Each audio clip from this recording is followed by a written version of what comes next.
ये मैं करोड़ों लोगों पर योग का प्रयोग करके जिस निष्कर्ष पर मैं पहुंचा, वो अनुभूतिक सत्य आपको कह रहा हूं। ये एक्सपीरियंस्ड ट्रूथ है, ये साइंटिफिक ट्रूथ है।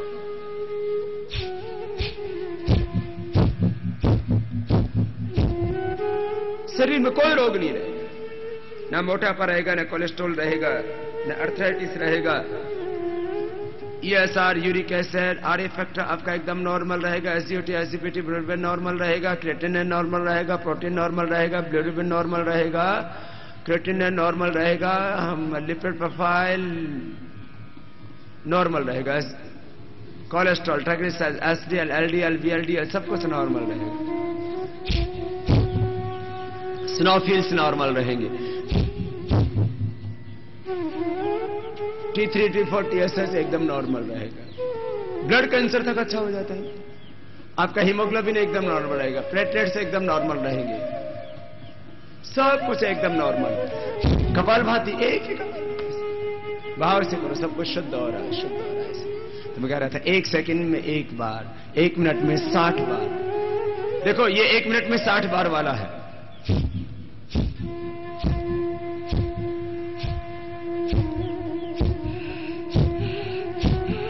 जो बीच में थोड़ा सा एक श्वास जाता है हल्का सा,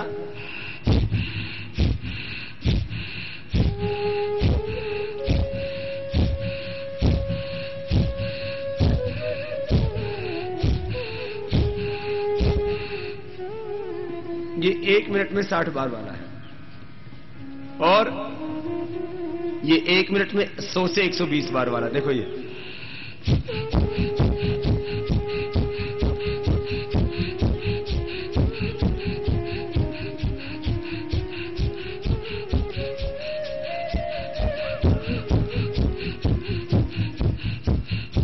दरअसल फास्ट करेंगे तो थक जाएंगे, थोड़ी देर बाद पेट के मसल्स भी पेन करने लगते हैं, तो इसलिए मध्यम गति वाला ज्यादा बेस्ट है।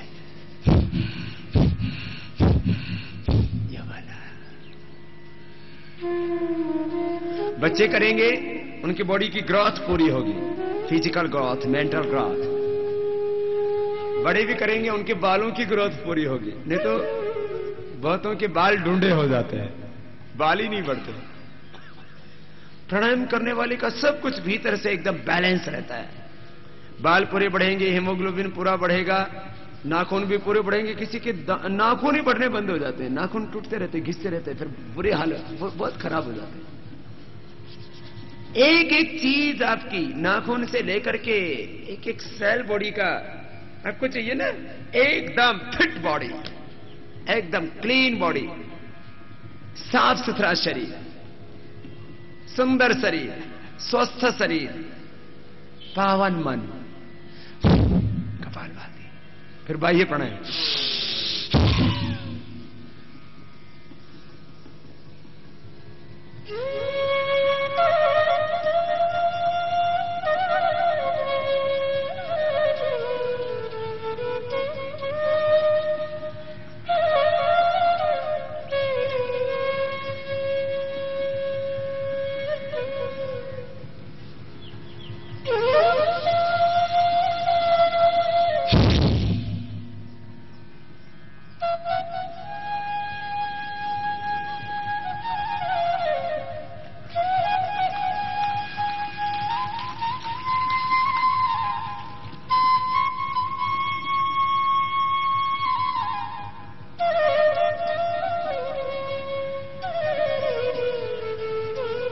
तीन से 5 बार ये कर लेना, फिर अग्निसार।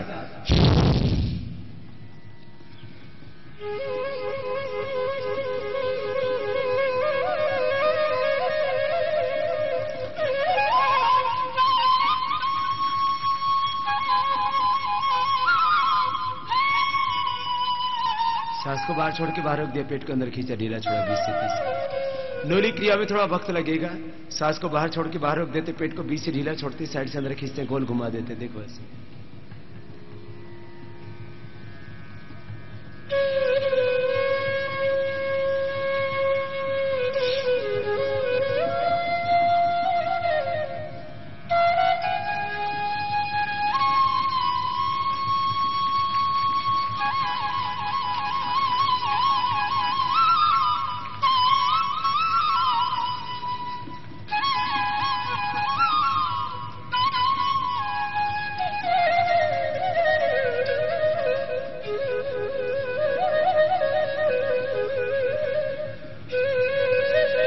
अभी आपसे नहीं होगा, है ना?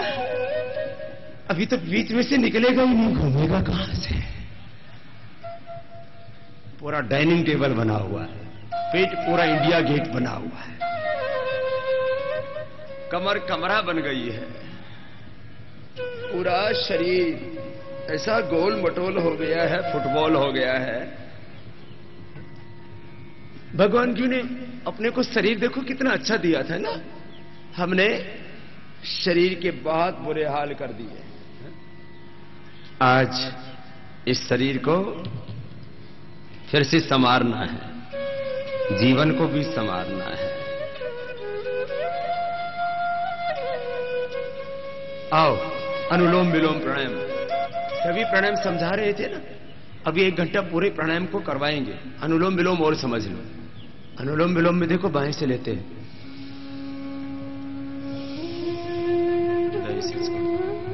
हृदय से लेते हैं। एक बार सीख लो। वायु मुद्रा में हाथ रखो। ध्यान मुद्रा स्ट्रेस के लिए, तनाव के लिए बहुत अच्छी होती है। वायु मुद्रा आर्थराइटिस के लिए बहुत अच्छी होती है। शून्य मुद्रा कान रोगों के लिए। पृथ्वी मुद्रा जो अंडर वेट है ओवर वेट है उनके लिए। वरुण मुद्रा मूत्र रोगों के लिए। शक्ति मुद्रा कमजोरों के लिए। अपान मुद्रा बॉडी को डिटॉक्स करने के लिए, मल्टीपल प्रॉब्लम्स है उसके लिए। ये वायु मुद्रा में बहुत अच्छा होता है अनुलोम विलोम। एक हाथ घुटने पर, एक हाथ ऐसे रखो। देखो ज्यादा ऊंचा नहीं रखना हाथ, ऐसे रखो, ऐसे। बाएं से लिया, दाएं से छोड़ दिया।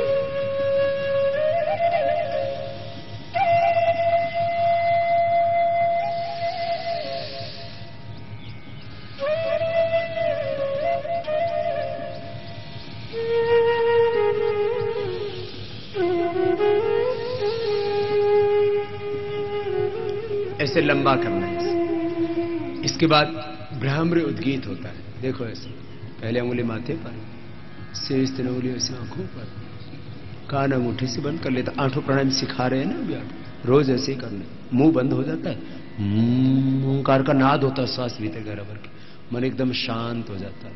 एक बार करके देखो।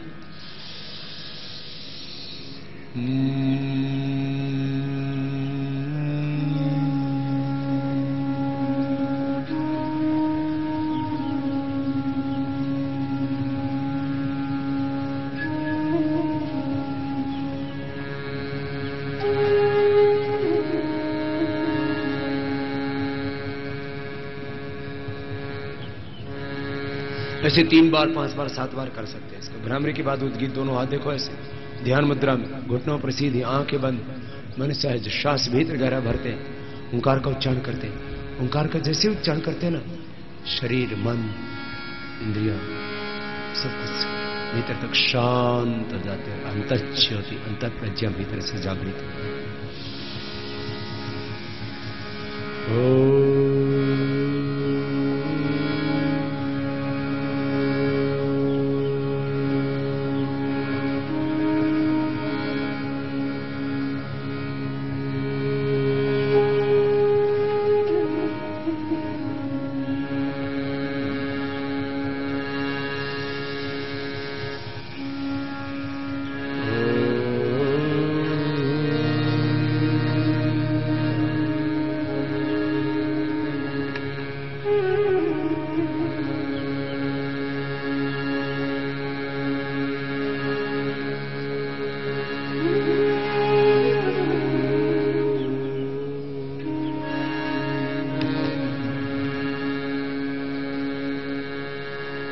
इसे लंबा गहरा सांस भर के ओम का उच्चारण करने लगे। फिर सांसों पर ध्यान कर। ये 8 प्राणायाम, ये 8 प्राणायाम आपको अभी पूरा करवाएंगे।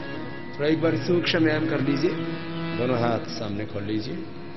आज कार्यक्रम के प्रारंभ में ही मैंने कहा महान संत गुरु रविदास जी की जयंती है और महान क्रांतिकारी मदनलाल ढींगरा जी के भी आज जन्म जयंती है। 18 फरवरी के दिन 1883 में उन्होंने इस धरती माता पर जन्म लिया, भारत माता पर जन्म लिया। 1 जुलाई 1909 को क्रूर कर्नल वाइली कि उन्होंने वहां पर जाकर के हत्या की। भारत की छात्रों का, विद्यार्थियों का जो अपमान करता था और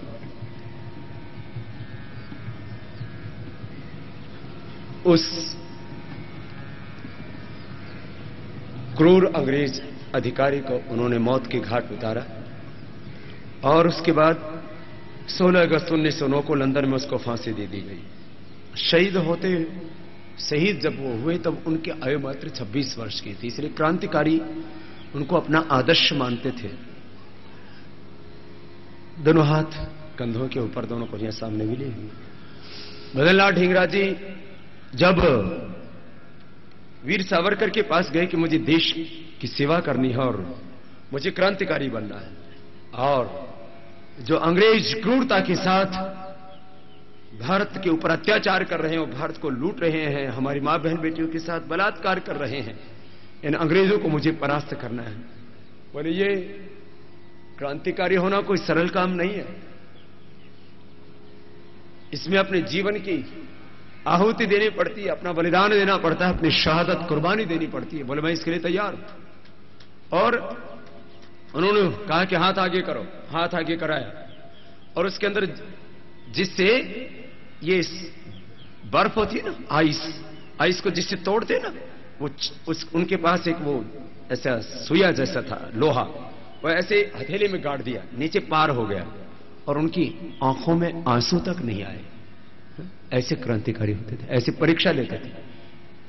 कईयों का ऐसे मोमबत्ती के ऊपर ऐसे हाथ रखवा देते थे, जलने लगे और पूरा जलने लगे, पूरा जल जाए तब तक हाथ ऐसे रखवाते थे, नहीं तो बीच में धोखा दे देंगे। ऐसा था।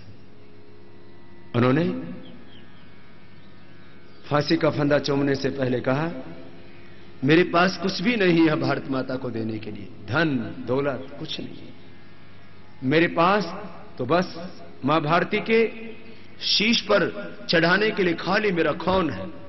इसलिए मैं अपने जीवन की आहुति मां भारती पर चढ़ा रहा हूं। मेरे पास देने के लिए भारत माता को केवल खून है और यह खून आज नहीं, जब तक इन क्रूर अंग्रेजों का साम्राज्य, इनका शासन इस भारत माता से नष्ट नहीं हो जाएगा, तब तक मैं जन्म लेता रहूंगा और मां भारती की सेवा करता रहूंगा। ऐसा संकल्प था मदनलाल ढींगरा जी का आज उनका जन्मदिन है।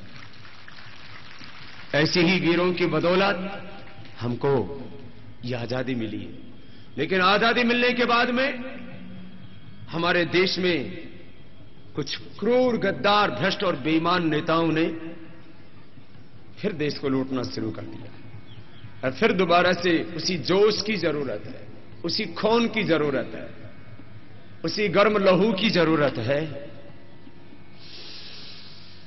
जो आजादी के लिए मचलते थे। वो क्रांतिकारी, उसी सोच की, उसी विचार की, उसी संकल्प की आज इस भारत माता को फिर से जरूरत है, जो अपने वतन से प्यार करते।